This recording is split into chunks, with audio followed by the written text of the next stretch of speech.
Hello everyone, my name is Priya. I am an educator. I have started my YouTube channel for the students. My channel name is Kids Classes. This will help you in your studies. I will upload science related videos. If you like this video, please subscribe my channel and share it with your friends. So now we are going to start our first chapter. Before going to start this chapter, let's talk. तो आपको सबको पता है, इसमें कुछ नया नहीं है जो मैं बताने जा रही हूँ आपको, कि कोविड से हम कितना परेशान हैं. थर्ड वेव फिर से आ गई है. Now we are in our home, schools are shut and COVID protocols are followed, many things are here. But the thing that is more affected by the covid is our health. ये सबको पता है. तो मैंने सोचा कि एक ऐसा चैप्टर सेलेक्ट करते हैं जो कोविड से कहीं ना कहीं रिलेट करे. That's why I have choose this chapter. I have chosen this chapter, why do we fall ill. Okay, इस चैप्टर को हम लोग 4 पार्ट्स में कवर करेंगे. ओके, तो the first part is introduction of health.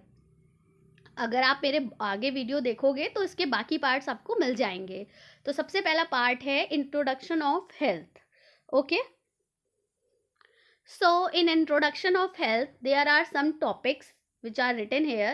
You can see on my screen. The first topic is definition of health. So first of all we will study the definition of health, means what is health.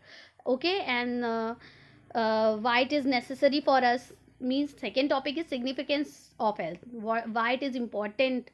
ठीक है, significance means importance. क्या importance है हमारी life में health की. The third topic is personal and community health issues. What are the factor which affects our health, okay, personally and in community level, means in society level. And the last topic is difference between healthy and disease free person. Healthy और disease free पर्सन में क्या difference है. So these are the topics which we will cover in this part, introduction of health. Fine. Now come to our first part, first topic, definition of health. Definition of health start करने के पहले थोड़ा सी बात करते हैं कि health क्या है. सबको पता होगा कि हेल्थ क्या होती है. मतलब अगर हम स्वस्थ दिख रहे हैं, मतलब अगर हम अच्छे से दिख रहे हैं, हमारी कोई भी बॉडी पार्ट में कोई इंजरी नहीं है, हमें कोई डिसीज़ नहीं है, तो हम हेल्दी हैं. क्या हम हेल्दी हैं वाकई में? नहीं. अगर हमारी फिज़िकली हमें कोई डिसीज़ नहीं है, फिज़िकली हम फिट हैं, एज वेल एज मेंटली भी हम फिट हैं. मेंटली आप सबको पता है, मेंटली मतलब आपका दिमाग भी उतना स्वस्थ है पूरा अच्छे से. आप दिख तो अच्छे से रहे हैं, लेकिन आपके दिमाग में कुछ प्रॉब्लम है, आपके दिमाग में कुछ चल रहा है, या कुछ निगेटिविटी है, या कुछ आप परेशान हो, तो आप हेल्दी नहीं कहे जाओगे. ठीक है. तो और इसके साथ साथ आप सोशल लेवल मतलब आपका सोसाइटी के साथ बिहेवियर कैसा है, मीन्स फिजिकल, मेंटल और सोशल, ये तीनों चीज़ें मिला करके आप हेल्दी होगे. ठीक है. This is all about health. तो हम ऐसे भी बोल सकते हैं कि health is a state of proper functioning of body and mind. Okay, body और माइंड की proper functioning is health. Fine. और इस हेल्थ में कब कोई भी प्रॉब्लम आती है, कब ऐसा होता है कि ये हेल्थ जो है अनहेल्दी पर्सन, मतलब जो हेल्थ है वो थोड़ा सा बिगड़ जाती. क्या होता है जब हमारी हेल्थ में इश्यूज़ आ जाते हैं? तो हमारी बॉडी आपको पता है सेल्स से मिलकर के बनी है. ठीक है, सेल्स से टिश्यूज़ बने हैं, टिश्यूज़ से ऑर्गन सिस्टम और फिर बॉडी. तो जब भी हमारी सेल्स में या ऑर्गन्स में या ऑर्गन सिस्टम में कोई भी इंटरनल एक्सटर्नल फैक्टर इम्पैक्ट करता है, ठीक है, तब हमारी बॉडी में कुछ इश्यूज़ आते हैं. ठीक है, फंक्शनिंग में कुछ डिसबैलेंस होता है बॉडी ऑर्गन्स की, तब हम अनहेल्दी होते हैं. तो वी कैन से कि any malfunctioning at the level of cells, organs or organ system can be caused by various agents or factors. Agents can be internal agents or external agent, means internal factors can be responsible for that, or external agents can be, or external factors can be responsible for that. Okay, fine. So now come to the definition of health. So according to WHO, you can see on my screen, according to WHO means it's a global organization, World Health Organization. Its full form is World Health Organization. इनके according जो health की definition है वो देखिए, Health is a state of complete physical, mental and social well-being and not merely the absence of disease or infirmity. आप healthy कब होगे? जब आप फिजिकली, मेंटली और सोशली पूरी तरीके से ठीक हो और आपको कोई डिसीज, कोई प्रॉब्लम किसी भी लेवल पे ना हो, then you will be healthy. Okay, now come to the next topic, that is significance of health. Significance, I told you, significance means importance. Health की क्या इंपॉर्टेंस है, हमारी लाइफ में हेल्थ क्यों ज़रूरी है? सबको पता है ये बात कि हेल्दी होना कितना इम्पॉर्टेंट है. अगर किसी भी दिन हमें कोई फीवर आ जाता है या हमें जुकाम हो जाता है या कुछ भी छोटा मोटा कोई डिसीज़ हो जाती है, पेन हो जाता है, हेडेक हो जाता है, तो हम कितना अनईजी सा फील करते हैं, डिस्कम्फर्ट आ जाता है बॉडी में, हमारा पूरा दिन ख़राब हो जाता है. हम अगर स्कूल जाते हैं, मतलब अगर हम स्टूडेंट हैं तो हम स्कूल नहीं जा पाते, अगर हम वर्किंग हैं, कहीं जॉब करते हैं तो हमारा जॉब नहीं जा पाते, मतलब हम जॉब नहीं उस दिन एबल होते हैं कि हम जाएं ऑफिस, या फिर अगर गए भी हैं तो हम पूरा दिन डिस्टर्ब रहते हैं, कुछ भी समझ नहीं आता है. तो ये क्या है, अनहेल्दी होने से कितने सारे प्रॉब्लम्स हो जाते हैं, हमारी daily life, daily routine effect होती है. ठीक है, तो देखिए फर्स्ट फैक्टर जो है, अगर हम हेल्दी रहेंगे तो उससे हमें क्या मतलब बेनिफिट मिलेगा. तो first point is increases work efficiency. Increases work efficiency means health increases our work efficiency. अगर हम हेल्दी हैं, ठीक है, हम हेल्दी कैसे रहेंगे हम इस पर भी बात करेंगे. अभी सिर्फ आप इतना देखिए कि हम अगर हेल्दी हैं तो ओवरऑल हमारी काम करने की जो क्षमता होती है, वर्क इफिशिएंसी होती है, वो पूरी ओवरऑल बढ़ जाती है. अगर हम मान लीजिए पूरी तरीके से फाइन है, परफेक्ट हैं, हेल्दी हैं, तो हम ज़्यादा टाइम भी काम कर सकते हैं. ठीक है, next point is helps us to cope up with the social and mental pressure. As you all know कि सोसाइटी लेवल पे, मतलब अगर आप स्टूडेंट्स हैं तो आपके घर पे और स्कूल में और बाहर सोसाइटी में बहुत सारा आपको लोग प्रेशर देते हैं. घर पे पेरेंट्स आपको बोलते हैं कि पढ़ लो वरना फेल हो जाओगे या अच्छे मार्क्स नहीं आएंगे, या फिर बाहर के लोग भी कभी कभी पूछते ही रहते हैं और पढ़ाई कैसी चल रही. तो it creates a mental pressure on us. Okay, तो इससे कैसे कोप अप करेंगे? अगर हम हेल्दी नहीं हैं तो हम क्या होते हैं, धीरे धीरे और मतलब हम उससे कोप अप नहीं कर पाते और हम और बीमार पड़ जाते हैं. और अगर हम परफेक्टली फाइन हैं, मतलब हेल्दी हैं, स्वस्थ हैं, है ना, तो ये जो मेंटल प्रेशर है, जो सोशल प्रेशर है, इससे ज़्यादा हमें फ़र्क नहीं पड़ता, हम अपना काम आराम से करते हैं. ठीक है, तो it help us to cope up with the social and mental pressure. Now come to the next point, makes our life joyful. Obvious सी बात है कि अगर हम प्रेशर हैंडल कर ले रहे हैं, अपनी डेली की लाइफ में प्रॉपर परफॉर्मेंस दे रहे हैं, अगर हम स्टूडेंट हैं तो अच्छे से स्कूल जा रहे हैं, पढ़ाई कर रहे हैं, अगर हम जॉब करते हैं तो अच्छे से अपना ऑफिस में जाके काम कर रहे हैं, या हम हाउस वाइफ हैं तो हम अच्छे से प्रॉपर दिन में पूरा जो भी हमारे पास काम है वो हम कर रहे हैं, तो इसका मतलब है कि हमारी लाइफ अच्छे से चल रही है, तो हमारी लाइफ ओवरऑल हैप्पी है. तो अगर हम हैप्पी है तो हमारी लाइफ जॉयफुल है. ठीक है, तो it makes our life joyful. Fine. Now come to the next topic, that is personal and community health issues. Personal और कम्युनिटी हेल्थ इश्यूज़ मतलब वो कौन से फैक्टर्स हैं जो हमें पर्सनली और कम्युनिटी लेवल पे, कम्युनिटी मतलब सोसाइटी लेवल पे, जो हमारी हेल्थ इश्यूज़ को इम्पैक्ट करते हैं. ठीक है, तो चलिए देखते हैं कौन से हैं फैक्टर्स ऐसे जो हमें भी इतना परेशान करते हैं कि हमारी हेल्थ जो है ख़राब हो जाती है. तो सबसे पहला है सोशल इन्वायरमेंट. सोशल इन्वायरमेंट मतलब, सोशल का मतलब होता है सोसाइटी. ठीक है, सोसाइटी या फिर हाँ सोसाइटी या कम्युनिटी यू कैन से. तो द इन्वायरमेंट और द प्लेस, है ना, we can say the place where we live. Maybe it will be village, it will be town और इट विल बी सिटी. हम कहीं भी रह सकते हैं. हम कुछ लोग शहर में रहते हैं, कुछ गांव में रहते हैं, है ना, कुछ कस्बों में रहते हैं. तो जो प्लेस है, जो इन्वायरमेंट है जहाँ पर आप रहते हो, that is your social environment. अब ये कैसे आपकी हेल्थ को इफ़ेक्ट करता है, इम्पैक्ट करता है? तो देखिए जहाँ पर आप रहते हो, ठीक है, वहाँ के लोग कैसे हैं, ओवरऑल वहाँ का वेदर कैसा रहता है, वहाँ की क्लाइमेट कैसी है, वहाँ का ओवरऑल क्या चीज़ें अवेलेबल हैं क्या नहीं है, ये सब आपकी लाइफ को या आपकी हेल्थ को इम्पैक्ट करता है. ठीक है।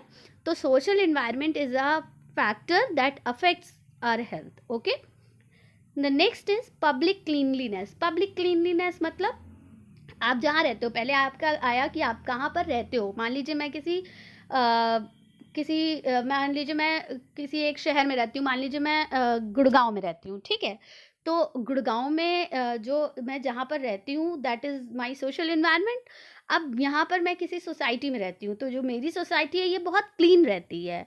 यहाँ पर लोग जो हैं कोई भी इधर उधर कूड़ा नहीं फेंकता, कोई भी जो है इधर उधर कुछ गंदगी नहीं फैलाता। इवन जो गंदगी होती है लोग उसको साफ करते हैं, है ना। नेबर्स वगैरह ये सब ध्यान रखते हैं, हाइजीन का बहुत ध्यान रखते हैं। तो दैट इज़ पब्लिक क्लीनलीनेस। आप जहाँ पर रहते हो वहाँ के लोग जैसे होंगे वो उतना ही साफ रख मतलब उसी साफ सफाई रखेंगे। अगर आप किसी अच्छी प्लेस पे रहते हो, अच्छी प्लेस का मतलब ये नहीं है कि बहुत रिच प्लेस की बात कर रही हूँ मैं, कोई बहुत मतलब रॉयल प्लेस में रहते हैं तो नहीं, ऐसा कुछ नहीं है। मतलब वहाँ के लोग कितने अवेयर हैं अपने आसपास की क्लीनलीनेस को लेकर के, ठीक है। कुछ विलेजेस भी ऐसे हैं जहाँ पर लोग बहुत सफाई रखते हैं। विलेजेस तो साफ रहते ही है वैसे भी, वहाँ कोई पोल्यूशन नहीं होता, है ना। और अब शहरों में ही थोड़ा सा ये पोल्यूशन वॉल्यूशन होता है, लेकिन उसके बाद भी मतलब सोसाइटी या फिर ऐसे जहाँ आप रह रहे हो वहाँ के आसपास के लोग कितने अवेयर हैं, कूड़ा नहीं फैला रहे हैं या फालतू में कुछ भी गंदगी नहीं कर रहे हैं या आसपास साफ रख रहे हैं अपना। तो उससे क्या होता है, उससे हमारी हेल्थ इम्पैक्ट होती है। अगर आप किसी गंदी प्लेस पे रहते हो, गंदी प्लेस का मतलब ऐसी जगह रहते हो जहाँ गली में कूड़ा पड़ा रहता है, कहीं पानी इकट्ठा होता है, तो वहाँ क्या होते हैं, मच्छर वगैरह जो होते हैं वो ग्रो करने लग जाते हैं धीरे धीरे। फिर उससे क्या होता है, आपको बीमारियाँ होने लग जाती हैं, है ना। तो ये एक इशू है, ये एक फैक्टर है जो आपकी हेल्थ को इम्पैक्ट करता है, ठीक है।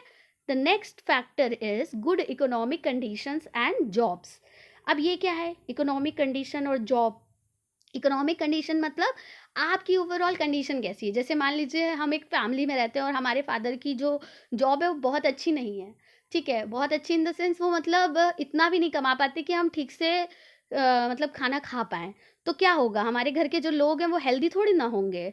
हमें खाना प्रॉपर नहीं मिलेगा, हमें बैलेंस डाइट नहीं मिलेगी, हमें फ्रूट्स नहीं मिलेंगे, ठीक है। तो फिर हम या ग्रीन वेजिटेबल्स हम नहीं खा पा रहे हैं, तो फिर क्या होगा। इसका मतलब ये नहीं है कि हाँ बहुत पैसा और हम पिज़्ज़ा खाएँ तो हम हेल्दी रहेंगे। It is not like that. मतलब इतना आपकी अर्निंग होनी चाहिए कि आप प्रॉपर बैलेंस डाइट खा पाएँ और आप जो है अच्छे से जो सीज़नल वेजिटेबल्स हैं, फ्रूट्स हैं, ये सब आप खा पाएँ अपनी डाइट में, तभी आप हेल्दी रहोगे, ठीक है। तो ये कब होगा, जब आपके घर में अच्छे से आपके घर की कंडीशन अच्छी हो। कंडीशन मतलब जो अर्निंग पर्सन्स हैं, जो भी अर्न करते हैं, मम्मी पापा जो भी, वो अच्छे से अच्छी जॉब करते हो, मतलब अच्छा पैसा कमाते हो, एक इतना अमाउंट जिसमें आप खाना अच्छे से खा पाओ, ठीक है। इसका मतलब नहीं अच्छे अच्छे कपड़े भी पहनो, वो भी हेल्थ में आता है, नहीं, हेल्थ में नहीं आता वो दैट इज़ अनदर थिंग, वो भी अच्छी चीज़ है। लेकिन हेल्दी रहना मतलब आपको बैलेंस डाइट खानी है, ठीक है, खाना प्रॉपर खाना है। इसका मतलब पिज़्ज़ा बर्गर से नहीं है कि आपको पिज़्ज़ा नहीं मिल रहा है या आपको बर्गर नहीं मिल रहा है या आपको मैगी नहीं खाने मिल रही तो आप अनहेल्दी हो, नहीं, दैट इज़ नॉट लाइक मतलब ये यहाँ पर नहीं आता है, ठीक है। ये तो जंक फूड हो गई, इससे तो हेल्थ खराब होती है, ठीक है। Now come to the next topic, sorry next factor, that is social equality and harmony. अब ये क्या है, सोशल इक्वालिटी और हार्मनी। तो इक्वालिटी मतलब, सोशल इक्वालिटी मतलब जैसे हम मान लीजिए मैं जो है अपनी सोसाइटी में, मतलब गुड़गांव में एक सोसाइटी है वहाँ रह रही हूँ, ठीक है। तो यहाँ पर मेरा आप मेरे नेबर्स के साथ और सोसाइटी मेंबर्स के साथ क्या व्यवहार है, ठीक है। मतलब मैं कहीं उनसे लड़ने तो नहीं लग जाती हूँ या मेरा मतलब उनके साथ नेचर रूड तो नहीं है, है ना। तो ये दैट इज सोशल इक्वालिटी। हमें लोगों के साथ, जो हमारे आसपास के लोग हैं या जो हमें जानते हैं, ओवरऑल रिलेटिव्स और जो भी हैं, उनके साथ हमारा व्यवहार कैसा है ना। तो नाउ आई कैन से कि we should maintain good relation with our society. तो ये भी एक फैक्टर है जो आपकी ओवरऑल हेल्थ को इम्पैक्ट करता है, ठीक। Now the last factor is personal and domestic hygiene. अब मुझे ऐसा लगता है कि ये बहुत इंपॉर्टेंट फैक्टर है, पर्सनल और डोमेस्टिक हाइजीन। देखिए आप दूसरों को तो नहीं कह सकते हैं कुछ, लेकिन आप पर्सनल लेवल पे अपना हाइजीन मेंटेन कर सकते हैं, ठीक है। आपको पता है कि सबको सबको पता है, क्लास 2 में, क्लास 1 में सबको सिखाया जाता है कि ब्रश योर टीथ ट्वाइस, है ना, और टेक बाथ डेली, ये सब बोला जाता है। तो ये ही पर्सनल हाइजीन है। ये जो छोटी छोटी चीज़ें सिखाई जाती हैं बचपन में हमें, यही पर्सनल हाइजीन है। हमें पर्सनल लेवल पे कितना हाइजीन मेंटेन करना है। जैसे कि कोविड चल रहा है, कोविड के प्रोटोकॉल्स क्या क्या हैं, पता है सबको कि कोविड के क्या प्रोटोकॉल्स हैं। वॉश योर हैंड्स, है ना, और regularly wash your hands, and if you go outside wear mask और लाइक दैट। तो ये क्या है, ये हमारा पर्सनल हाइजीन है। ठीक है, हम कितने साफ सुथरे नहाते हैं रोज़ की नहीं, या फिर जो लोग बहुत कम नहाते हैं, या फिर मतलब ओकेजनली नहाते हैं, या फिर मतलब खाना खाने के पहले हाथ नहीं धुलते, उनको भी बीमारियां बहुत जल्दी होती हैं और उनकी हेल्थ इशू भी इम्पैक्ट करती है। ठीक है, उनकी खुद की वजह से। और डोमेस्टिक हाइजीन मतलब हम जहाँ रहते हैं, घर जो हमारा, घर के अंदर जहाँ पर हम बैठे, जैसे हम बेड पे बैठे हैं तो बेड साफ करके, यानी कि मतलब 4 दिन से ऐसे ही बैठे हुए हैं उसी पे बिना साफ करे हुए, मतलब डोमेस्टिक हाइजीन मतलब घर पे साफ सफाई रखना ओवरऑल, झाड़ू पोछा अच्छे से लगा के रखना, और बर्तन अच्छे से साफ रखना, खाने के पहले या कोई खाने की चीज़ है तो उसे ढक देना, खाने के पहले हाथ धोना। इस तरीके की छोटी छोटी चीज़ें जो हमें घर पे भी घर वाले हमारे बोलते हैं, मम्मी बोलती हैं, पापा बोलते हैं ना। तो these are the factors that affects our personal affects our health. Okay, so come to the last topic of this part 1, introduction of health, that is difference between healthy and disease free person. healthy और disease free person में क्या difference है। Disease free बताने के पहले यहाँ एक word आ गया डिसीज़, तो मैं आपको बता दूँ डिसीज़ से रिलेटेड सारे टॉपिक्स, मीन्स डिसीज़ कैसे होती है, डिसीज़ क्या है, इसका मीनिंग क्या होता है, या फिर डिसीज़ के जो सिम्टम्स हैं, कॉजेज़ हैं, इन सारे टॉपिक्स पे हम बात करेंगे नेक्स्ट वीडियो में। अभी हम यहाँ पर सिर्फ हेल्दी और डिसीज़ फ्री पर्सन के बारे में बात करेंगे। तो हेल्दी पर्सन और डिसीज़ फ्री पर्सन में डिफरेंस देखिए। फर्स्ट पॉइंट है हेल्दी पर्सन का, it is a state of physical complete physical, mental and social wellbeing. आप डेफिनेशन में भी पढ़ चुके हैं कि हेल्दी मतलब जब फिजिकली, मेंटली और सोशली कोई भी पर्सन पूरी तरीके से ठीक हो, सोशली, फिजिकली और मेंटली, तब वो हेल्दी पर्सन होगा। Disease free person, disease free लिखा हुआ है यानी कि उसको डिसीज़ नहीं है। डिसीज़ कब होगी, जब आपकी बॉडी में कोई डिस्कम्फर्ट आ जाए, या आपके बॉडी का कोई भी पार्ट उसकी फंक्शनिंग ठीक से ना हो, इम्पैक्ट करे, ठीक है, तब आपको डिसीज़ होती है। लेकिन यहाँ पर है disease free person. Disease free मतलब absence of discomfort of body parts and their functions, मतलब आपकी बॉडी या फिर आपकी बॉडी का कोई भी पार्ट प्रॉपर तरीके से काम कर रहा है, कोई भी डिस्कम्फर्ट नहीं है बॉडी में, it means you are disease free. Next point in healthy person is, healthy person will be disease free. अगर आप हेल्दी हैं, इट मीन्स आपको कोई डिसीज़ नहीं है, तभी आपको हेल्दी पर्सन की कैटेगरी में रखा गया है। Disease free person means you can be healthy और अनहेल्दी। आप हेल्दी भी हो सकते हैं और अनहेल्दी भी हो सकते हैं। यहाँ पर 2 पॉइंट्स हैं, बट एक पॉइंट मैं और इंक्लूड करना चाहूँगी। Healthy person is energetic and able to perform as per requirement. और डिसीज़ फ्री पर्सन की बात करें तो performance of a disease free person depends upon environment and personal attitude.